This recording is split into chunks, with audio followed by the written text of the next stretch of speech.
শুষ্ক জলবায়ু আর মরুভূমির জন্য সুপরিচিত শহর দুবাই। সেই দুবাই শহর এখন বন্যায় তলিয়ে গেছে। শহরটিতে মঙ্গলবার ৭৫ বছরের মধ্যে রেকর্ড পরিমাণ বৃষ্টিপাতে তলিয়ে গেছে। অপ্রত্যাশিত বর্ষণ শুধু শহরের স্বাভাবিক গতিকে রুখে দেয়নি, বরং এই অঞ্চলের চরম আবহাওয়াজনিত ঘটনাবহুল জলবায়ু পরিবর্তনের ক্রমবর্ধমান প্রভাব সম্পর্কে উদ্বিগ্ন সৃষ্টি করেছে। গত কয়েকদিন ধরে মরুভূমির দেশ সংযুক্ত আরব আমিরাতে ঝড় বজ্রসহ ভারী বৃষ্টিপাত ও বন্যায় জনজীবন বিপর্যস্ত হয়ে পড়েছে। বন্যার কবলে পড়ে অন্তত একজনের প্রাণ হারিয়েছে বলে জানা গেছে।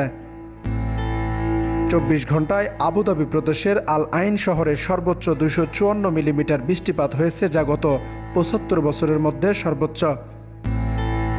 ১৯৪৯ সালে জাতীয় আবহাওয়া কেন্দ্র স্থাপিত হওয়ার পর এটাই সর্বোচ্চ নথিভুক্ত বৃষ্টিপাতের রেকর্ড। মঙ্গলবার দিনের শেষ ভাগে বৃষ্টিপাত কমে আসে, তা সত্ত্বেও বুধবার সকাল থেকেই দুবাই বিমানবন্দরের কার্যক্রম বিঘ্ন হতে দেখা গেছে। এমিরেটস এয়ারলাইন্সের বেশ কিছু ফ্লাইটের চেক ইন স্থগিত করা হয়। বিশ্বের ব্যস্ততম বিমানবন্দরের অন্যতম দুবাই আন্তর্জাতিক বিমানবন্দর। আজ এই বিমানবন্দরের কর্তৃপক্ষ জানিয়েছে, ভারী বৃষ্টিপাতের কারণে তাদের ফ্লাইট শিডিউল উল্লেখযোগ্য আকারে বিঘ্নিত হয়েছে।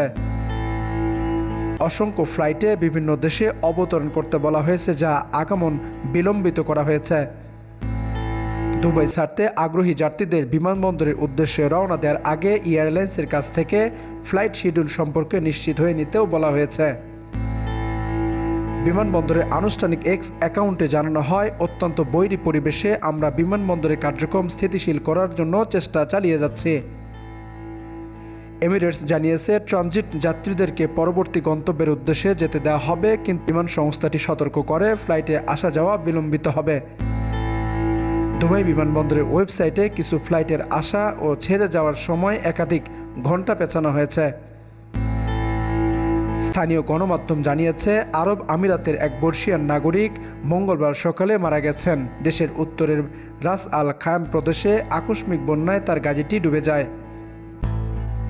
আরব আমিরাতের গণমাধ্যম এবং সামাজিক যোগাযোগ মাধ্যমে ভারী বৃষ্টিপাতে দেশের কিছু অংশে উল্লেখযোগ্য পরিমাণ অবকাঠামো ক্ষয়ক্ষতির কথা জানানো হয়েছে, যার মধ্যে আছে ধসে পড়া সড়ক ও দালান। এগুলোতে বন্যার পানি প্রবেশ করেছে। দুবাইয়ের ১২ লেনের মহাসড়ক শেখ জায়েদ রোড আংশিকভাবে বন্যার পানিতে ডুবে গেছে, যার ফলে মঙ্গলবার প্রায় ১ কিলোমিটারের বেশি জায়গা জুড়ে অপেক্ষমান যাত্রীদের কয়েক ঘন্টার জ্যামে আটকে থাকতে হয়। এই বৃষ্টিপাতের রেকর্ডটি দুবাইয়ের ইতিহাসে সর্বোচ্চ রেকর্ড। ডেস্ক রিপোর্ট, বাংলার সময়।